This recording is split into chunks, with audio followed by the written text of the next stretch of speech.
none of this art would exist if Black Americans weren't murdered by police.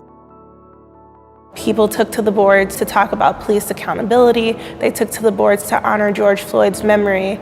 And all of that is a part of this history. I don't think it belongs to any business.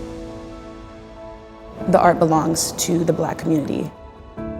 And so they will remain in the hands of Black and brown museums and preservationists.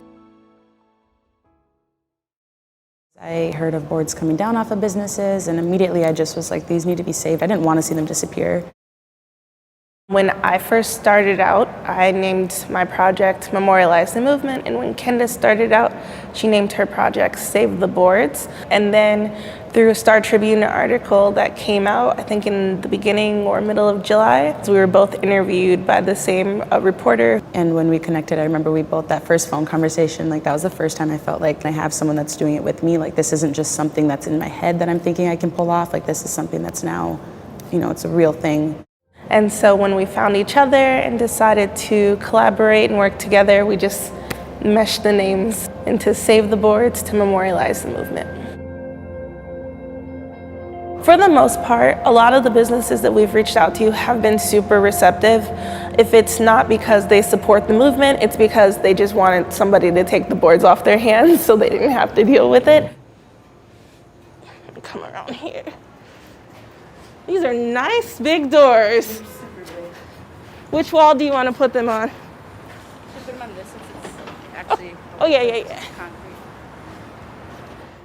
We moved all the boards into storage, some 200 plus boards.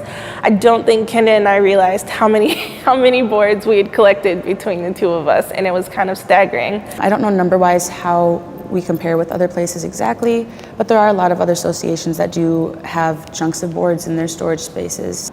I think we're definitely starting to get to that area where we're going to start to kind of push on that message of okay, you've collected them, you did great work, you protected them now let's give them to the Black community and put them in Black safekeeping and figure out from there what we're going to do. Historically, art and artifacts that come from historical events always end up in white-owned museums, and they don't really know how to tell the story. They tell the story in a way that makes it palatable and acceptable to other white people. They put a pretty bow on it and they make it seem like there was a happy ending, but this is a really sad story. This is a really frustrating and messed up, sick, horrible story, and it needs to be told that way. I thought about who I wanted to be able to, help me tell that story, and I couldn't think of anybody else but Tina in Coventry and the African American Heritage Museum. And so it was actually just a really serendipitous kind of coming together. Y'all want to help? New boards coming in and new connections and new resources and networking that, keep reminding us why this is so meaningful and why we can't stop. There's no choice but to keep going and get this off the ground and make it as big as we possibly can.